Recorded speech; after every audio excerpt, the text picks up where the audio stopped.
اس دنیا میں کسی کا مسلمان سمجھا جانا اس کا دار و مدار اسلام پر ہے، ایمان پر نہیں ہے۔ کیوں؟ ایمان تو ایک قلبی حقیقت ہے، اس کو کیسے ویریفائی کریں گے آپ؟ بہت اہم نکتہ یہ ہے، کسی کے ایمان کا یا مومن نہ ہونے کا فیصلہ اس دنیا میں ہم نہیں کر سکتے۔ انڈیویجول عمومی باتیں کہی جا سکتی ہیں، جس میں یہ چیزیں ہوں وہ مومن ہے، جس میں یہ چیزیں ہوں وہ مومن نہیں ہے، یہ عمومی طور پر، جس میں یہ اوصاف ہوں وہ منافق ہے وغیرہ وغیرہ، عمومی انداز میں۔ لیکن معین طور پر ہم کسی کو نہیں کہہ سکتے، اس لیے کہ اسلام کا تعلق اس دنیا سے ہے، اور اس میں اصل بنیاد شہادت ہے، تشہدہ۔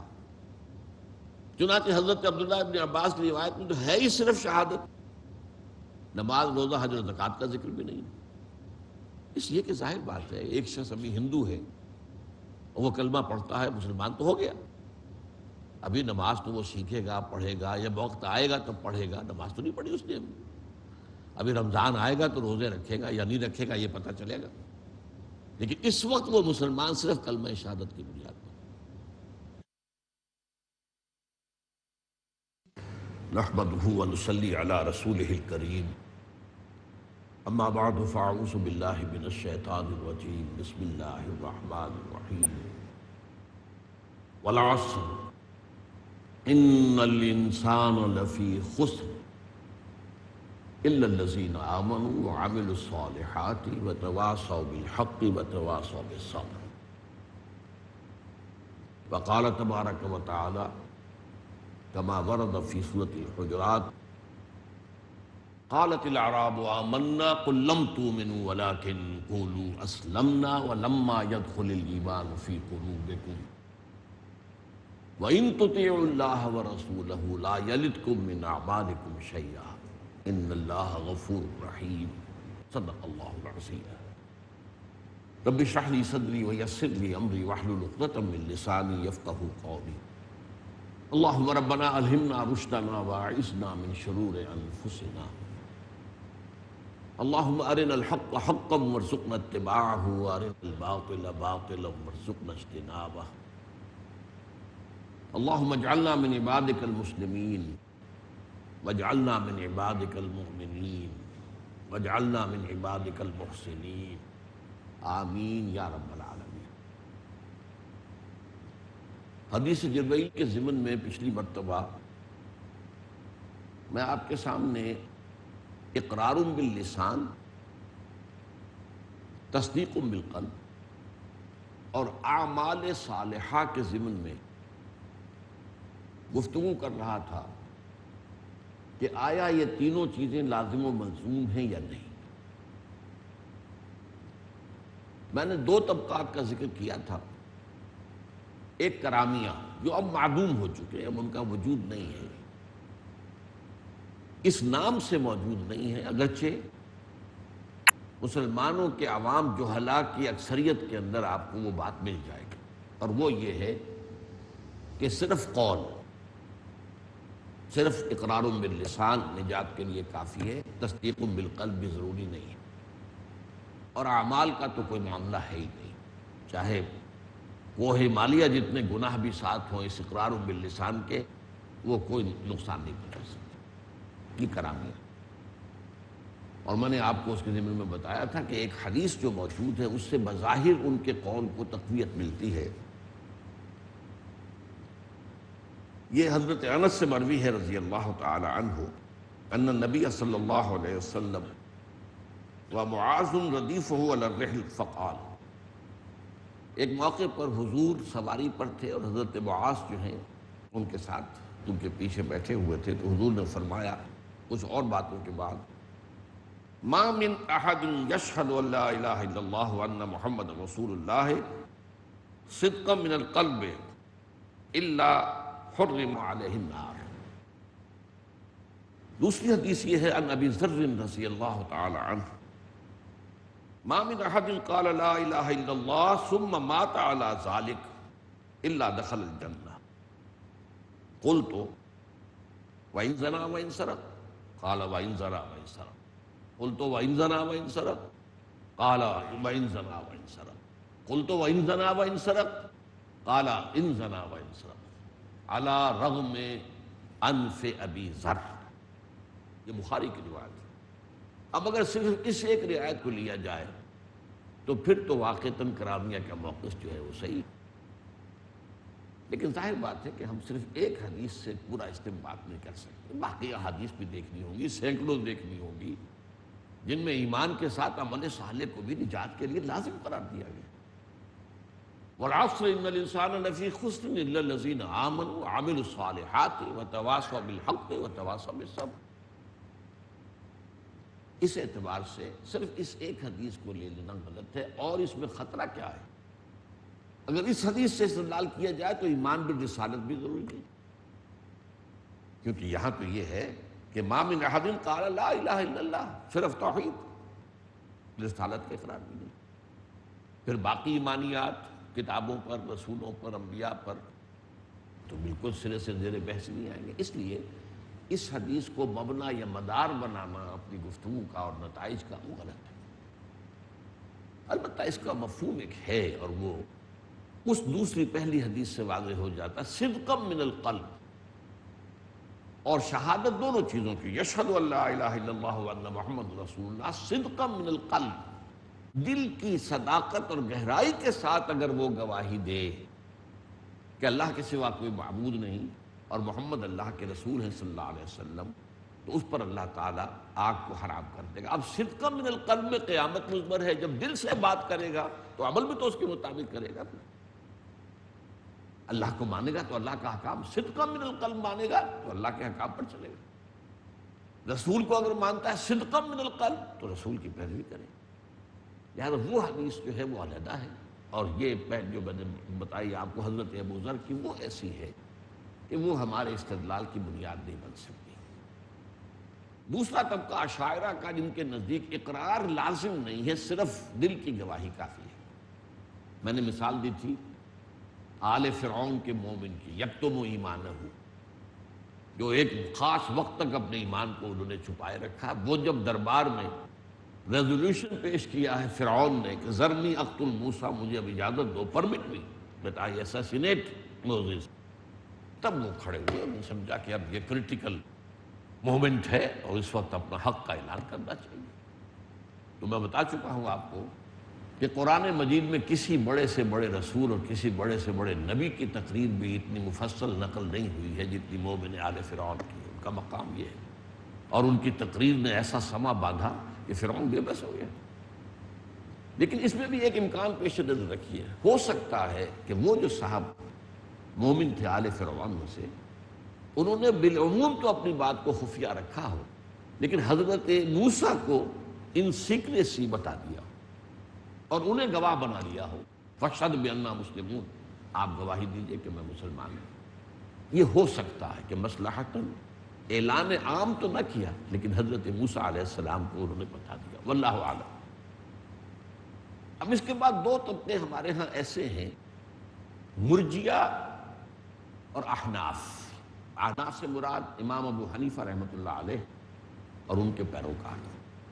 ان دونوں کے نزدیک ایمان اقرار باللسان اور تصدیق بالقلب دونوں کے مجموعے کا نام ہے،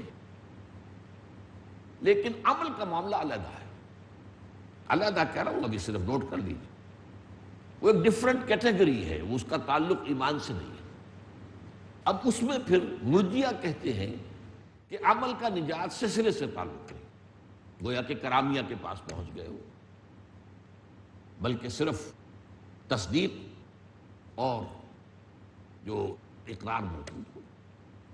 میں پھر عرض کروں گا کہ چاہے اس نام سے آج ہمارے ہاں کوئی فرقہ موجود نہیں ہے، کوئی مسلک نہیں ہے کہ جو اس کا اعلان کرتا ہو، لیکن اگر آپ امت کی اکثریت کا تجزیہ کریں گے تو معلوم ہوگا کہ وہ اسی پر عمل کر رہا ہے۔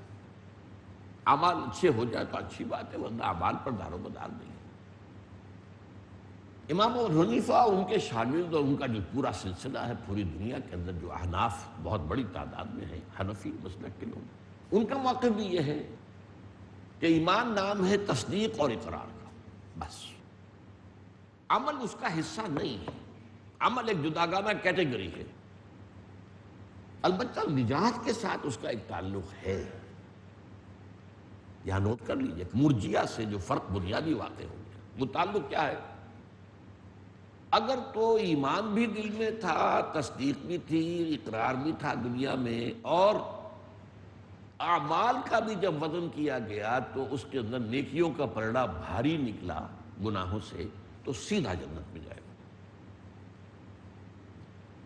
لیکن اگر تصدیق تو تھی اور اقرار بھی تھا، اعمال میں گناہوں کا پلڑا بھاری ہوا، تو وہ جہنم میں جائے گا، لیکن اپنے گناہوں کے بقدر سزا پا کر وہاں سے نکال لیا جائے گا ایمان کی بنیاد پر، جو ایمان اس کے دل میں تھا، اور جنت میں داخل کر دیا جائے گا۔ تو عمل کا تعلق تو ہوا، لیکن اس میں یہ ہے کہ وہ بات نہیں ہے جو آگے میں بیان کر رہا ہوں، جو اور گروہ ہیں ان کا تعلق ہے۔ اس کے بعد یہ آتے ہیں 4 گروہ ہمارے ہاں ایسے ہیں جن کے نزدیک عمل صالح بھی ایمان کا جز ہے۔ ان میں سب سے نمایاں امام بخاری رحمۃ اللہ علیہ، سید المحدثین، ان کے ساتھ ہی امام مالک بھی ہیں، امام شافعی بھی ہیں، امام احمد بن حنبل بھی ہیں۔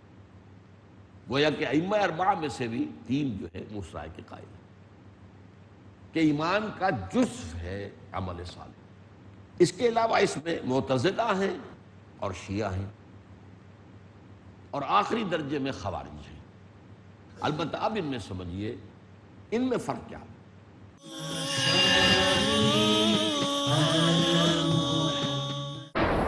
جو ہے ہدایت کی مکمل آواز، جس نے ظاہر کیے کامیابی کے راہ، خصوصاً ان لوگوں کے لیے کہ جو اپنے آپ کو اہل ایمان سمجھتے ہیں، جو اپنے آپ کو مسلمان سمجھتے ہیں۔ کامیابی کے لیے ضروری ہے قرآن حکیم میں غوطہ زنی کر کے اس کے گہرائی سے ان موتیوں کو برآمد کیا جائے، ان ہیروں کو برآمد کیا جائے، ان قیمتی پتھروں کو برآمد کیا جائے، یہ حکمت کے موتی ہیں۔ ہر بات، ہر عمل، ہر عبادت اگر ایمان ہے تو لازماً عمل پیدا۔ خوارج کہتے ہیں کہ ایمان گناہ کی بنیاد پر، خاص طور پر گناہ کبیرہ سے انسان ایمان اسلام دونوں سے نکل گیا، مرتد قرار پایا، واجب القتل۔ ان کی گمراہی پر امت کا اتفاق ہے۔ معتزلہ اس کے آس پاس ہے کہ گناہ کی بنیاد پر، گناہ کبیرہ خاص طور پر، ایک انسان ایمان سے بھی نکل جاتا ہے، اسلام سے بھی نکل جاتا ہے، لیکن کافر نہیں ہوتا، لہذا وہ مرتد نہیں شمار ہوگا، وہ واجب القتل نہیں ہوگا، مباح الدم نہیں ہوگا، مباح المال نہیں ہوگا۔ اب اس پہ سوال پیدا ہوتا ہے کہ جب ایمان سے بھی نکل گئے، اسلام سے بھی نکل گئے، تو پھر کہاں ہے وہ؟ اسلام اور کفر کے درمیان تو کوئی نو مینز ایریا نہیں ہے، کوئی بفر زون نہیں ہے، نو گرے ایریا۔ کفر اسلام اس کی تو سرحدیں ملی ہوئی، یا ادھر یا ادھر۔ تو اس اعتبار سے معتزلہ کا موقف جو ہے مبہم بھی ہے، غیر معقول بھی ہے، غیر منطقی بھی ہے۔ البتہ امام المحدثین اور ائمہ ثلاثہ، ان کا جو موقف ہے وہ یہ ہے کہ ایمان اور عمل صالح لازم و ملزوم ہے۔ عمل صالح جو ہے وہ ایمان کا جز ہے، لیکن گناہ سے، گناہ کبیرہ سے کوئی شخص نہ ایمان سے نکلتا ہے نہ اسلام سے نکلتا ہے۔ وقتی طور پر جب کہ وہ گناہ کر رہا ہوتا ہے، ایمان اس کے دل سے نکل کر اس کے اوپر منڈلاتا ہے اور پھر واپس آ جاتا ہے۔ یہ موقف ہے امام بخاری اور ائمہ ثلاثہ، اور میں یہ سمجھتا ہوں کہ اب میں باقی تفصیل میں نہیں جانا چاہتا۔ ہمارے نزدیک 2 ہی ایسے ہیں موقف جن کے اوپر گفتگو کرنی ضروری ہے۔ میں اہل سنت تک اپنی بات کو محدود رکھنا چاہتا ہوں۔ ان میں سے ہمارے ہاں 2 ہی طبقے ہیں، یا حنفی ہیں یا اہل حدیث ہیں۔ تو ان دونوں کے موقف کے اندر تطبیق کیا ہوگی، یہ ہمیں سمجھنی ہوگی۔ دیکھیے یہ بہت باریک نکتہ ہے اور بہت اہم ہے، اور اس سے وہ ڈائلیما جو ہے وہ ریزالو ہوتا ہے۔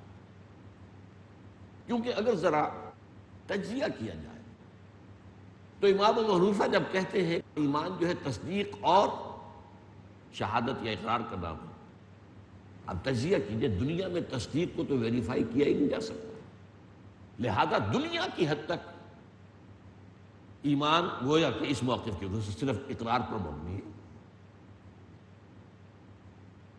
اور امام ابو حنیفہ کا موقف جو ہے یہ بہت واضح ہے کہ گناہ کبیرہ سے بھی کوئی شخص کافر نہیں ہوتا، اسلام سے نکلتا ہے نہ ایمان سے نکلتا ہے، وہ مسلمان ہی رہتا ہے۔ اور یہ ایمان جو ہے ان کے نزدیک جہاں تک تو اسینشل ایمان کا تعلق ہے، تصدیق، نفس تصدیق، وہ تو برقرار رہتی ہے جامد حیثیت میں، نہ اس میں اضافہ ہوتا ہے نہ کمی ہوتی ہے، لیکن اپنی ایمان میں جو حدت اور شدت ہے اس میں کمی یا بیشی ہو سکتی ہے۔ چنانچہ امام ابو حنیفہ کے موقف کو عام طور پر بیان کیا جاتا ہے ان الفاظ میں، الایمان قول لا یزید ولا ینقص، ایمان تو قول کا نام ہے، وہ نہ گھٹتا ہے نہ بڑھتا۔ جبکہ امام بخاری کا موقف کیا ہے؟ الایمان قول و عمل، ایمان قول اور عمل دونوں کے مجموعے کا نام، ویزید و ینقص، وہ گھٹتا بھی ہے بڑھتا بھی ہے۔ تو بظاہر احوال اور بظاہر الفاظ یہ دونوں موقف جو ہیں یہ یوں سمجھیے کہ ایک دوسرے کی ضد ہے، کامل ضد، مکمل ضد، ریکنسائلیبل ہے ہی نہیں، لیکن ہے۔ امام ابو حنیفہ فقیہ ہیں، وہ ایمان کے قانونی پہلو پر بات کر رہے ہیں، قانونی ایمان جس کی بنیاد پر دنیا میں کوئی شخص مسلمان سمجھا جاتا ہے، وہ میں آپ کو بتا چکا ہوں سورہ نساء کی آیت سے بھی کہ عین اس وقت جب کہ کوئی شخص آپ باہر نکلے ہوں، کوئی شخص اپنے اسلام پہ اقرار کر دے، آپ نہیں کہہ سکتے کہ یہ تو مومن نہیں، دستہ مومن ہے۔ اور جو حضرت اسامہ ابن زید کا واقعہ میں آپ کو سنا چکا ہوں کہ مقابلہ دو بدو ہو رہا ہے، اور کافر جو ہے جب بالکل زیر ہو گیا اس نے سمجھا کہ اب میرے لیے بچاؤ کی کوئی شکل نہیں، نکل میں شہادت پڑھ لی۔ حضرت اسامہ نے سمجھا، اور میں سمجھتا ہوں کہ ہم میں سے بھی کوئی ہوتا تو یہی سمجھتا، یہ تو صرف اس نے ہیرا کیا، بہانہ کیا جان بچانے کے لیے، لہٰذا اپنی تلوار نہیں روکی، گردن اڑا دی۔ اس کے بعد حضور نے سرزنش فرمائی، اے اسامہ قیامت کے دن کیا کرو گے جب یہ کلمہ شہادت تمہارے خلاف استغاثہ لے کر آئے؟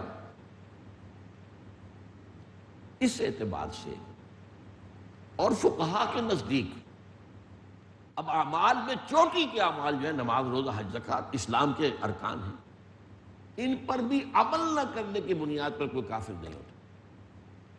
ہاں انکار کر دے گا تو کافر ہو جائے گا۔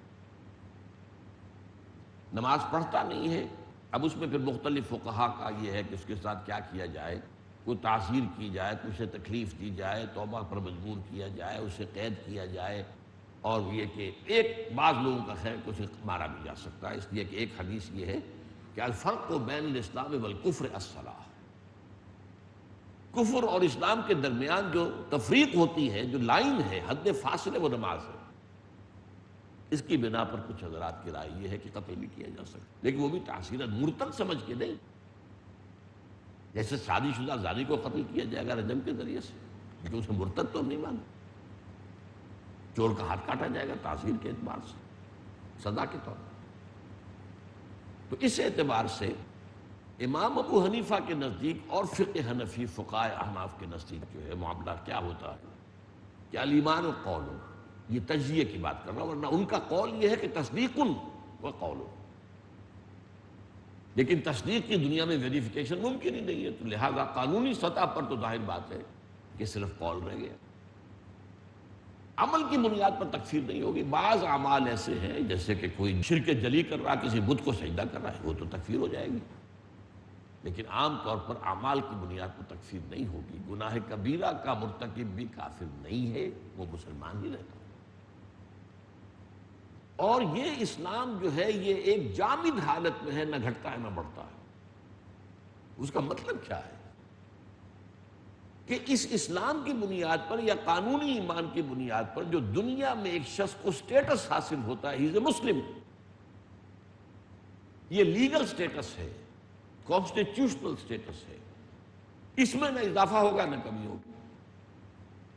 نیک اعمال سے اس کا سٹیٹس اونچا نہیں ہوگا، برے اعمال سے اس کا سٹیٹس نیچا نہیں ہوگا۔ وہ تو ایک ہی سطح پر رہے گا. خواہ مسلمان ہے تو اس کے سارے حقوق ہیں، اگر فاسق و فاجر ہے تو اس کے حقوق میں کوئی کمی نہیں ہو جائے گی. البتہ وہ اپنے فسق و فجور کی سزا اللہ کے ہاں پائے گا، دنیا میں وہ مسلمان سمجھا جائے گا. اور قانونی اور دستوری سطح پر المسلم کفر لکل مسلم، امام ابو حنیفہ کا قول ہے، بہت اونچا اور بہت اہم قول ہے. ہر مسلمان دوسرے مسلمان کے برابر ہے.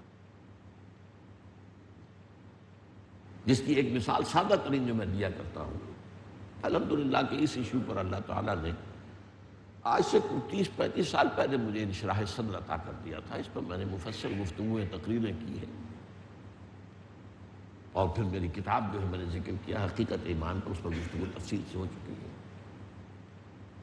لیکن مثال کیا ہے؟ ایک شخص ہے، اس کے 2 بیٹے ہیں. ایک بہت مومن ہے، متقی ہے، تہجد گزار ہے، پابند شریعت ہے. ایک فاسق و فاجر ہے، نماز پڑھتا ہی نہیں، یا پڑھتا تو کٹوا نماز پڑھتا، گردے دار نماز پڑھتا ہے، وغیرہ وغیرہ. فرض کیجئے کہ وہ کوئی شراب بھی پی لیتا ہے کبھی کبھی، کافر تو نہیں ہو جاتا. اب اگر وراثت ہوگی، باپ فوت ہو گیا، تو کیا متقی کو زیادہ حصہ ملے گا اور فاسق و فاجر کو کم ملے گا؟ یہ ایک لیگل سٹیٹس ہے، اٹ ریمین اسٹیشنری، جامد ہے. اس میں نہ کوئی اضافہ ممکن ہے نہ کوئی کمی ممکن. اور اسی سے آج کے دور میں ایک بہت بڑا اہم مسئلہ ہے کہ اسلامی ریاست اگر اللہ کرے قائم ہو جائے، ظاہر بات ہے اس میں حکومت بنانے کے لیے تو الیکشن کا کوئی نہ کوئی طریقہ تو اختیار کرنا پڑے گا، مشاورت. اب مشاورت جو ہے خلفاء کے دور میں، خلافت راشدہ کے دور میں یہ تھی کہ قبائلی چونکہ معاشرہ تھا، قبیلوں کے سرداروں نے بیٹھ کر مشورہ کر لیا، بس کافی ہو گئے. اب آج تو وہ قبائلی معاشرہ نہیں، تو آخر منتخب کرنا ہوگا کہ اس کا سربراہ جو ہے، خلیفہ وقت جو بھی ہوگا، وہ آسمان سے تو نازل نہیں ہوگا، وہ کوئی نبی تو نہیں ہوگا، رسول تو نہیں ہوگا. اب اس کے انتخاب میں حق دینا صرف متقیوں کا کام ہوگا، یا اس میں فاسق مسلمان بھی حق رائے دے سکتے ہیں؟ یہ بڑا مسئلہ ہے. لوگوں کے ذہنوں میں شاید یہ ہے کہ مسجدوں میں رجسٹر کھول دیے جائیں گے، 5 وقتہ نماز کی حاضری لی جائے گی، پھر جو ہے وہ دیکھا جائے گا کس کا کیا معاملہ ہے، تب اس کو ووٹ کا. یہ تو نہیں ہونے والا. لیگل اینڈ کانسٹیٹیوشنل رائٹس میں متقی اور فاسق بالکل برابر. اور ہمارے ہاں فزیولوجی میں ایک رول کہلاتا ہے آل اور نن لا. کوئی چیز ہوگی تو پوری ہوگی، نہیں ہوگی تو زیرو ہوگی، کبھی نہیں ہوگی، اس میں کبھی بیشی نہیں ہوگی. ہے تو پوری ہے، نہیں ہے تو بالکل نہیں. آل اور نن، یہ لا ہے یہاں. اسلام ہے تو سارے حقوق ہیں، اور اسلام نہیں ہے تو اب سارے حقوق ختم ہو گئے. وہ اسلام کی سند سے باہر نکلا، کافر ہوا، مرتد ہوا، عیسائی ہوا، کچھ اور ہو گیا، اب اس کے مسلمان کی حیثیت سے حقوق ختم ہو گئے. اب اس کے نکاح میں کوئی مسلمان خاتون تھی تو نکاح فسخ ہو گیا، وہ اب مسلمان باپ کی وراثت میں سے حصہ پا ہی نہیں سکتا. کم کا سوال نہیں، زیرو. یہ ہے اصل میں اہمیت. اور امام ابو حنیفہ کا موقف اس جگہ پر قائم، جبکہ امام بخاری کا موقف حقیقی ایمان، یقین قلبی والا ایمان اس پر ہے. یہ یقینی ایمان جو ہے، اس میں عمل خود بخود اس کے تابع ہو جائے گا. بہت بڑی منطقی بات ہے. وہ یقین ہی کیسا ہوا جس کے تابع عمل نہ ہو؟ یقین تو بہت دور کی بات ہے، گمان غالب بھی ہوتا ہے، اس کا عمل اس کے تابع ہو جاتا ہے. سب کو معلوم ہے ہر سانپ جو ہے وہ زہریلا نہیں ہوتا. کیا پتہ یہ کمبخت زہریلا ہو تو آپ بچتے ہیں کہ نہیں اس سے؟ چاہے ظاہر بات ہے یقین نہیں کہ زہریلا ہے. بہت سے سانپ ہوتے ہیں زہریلے ہوتے ہیں. ہمارے ہاں چوہا خور جو ہے سانپ مشہور ہے، وہ چوہوں کو بس تلاش کرتے ہیں، چوہوں کو ہڑپ کرتے ہیں. چوہوں ان کی خوراک ہے، وہ کاٹتے واٹتے نہیں ہیں، انسانوں کو نہیں کاٹتے. کاٹے بھی تو ان میں زہر نہیں. لیکن گمان غالب کیا پتا، بلکہ تو غالب بھی نہیں، ایک گمان ہے. تو اس اعتبار سے یہ انسیپریبل ہے. اسی لیے میں نے سورۃ العصر پڑھی آج. اور قرآن مجید میں جہاں بھی ایمان کا ذکر آیا ہے، ساتھ عمل کا ذکر ہے.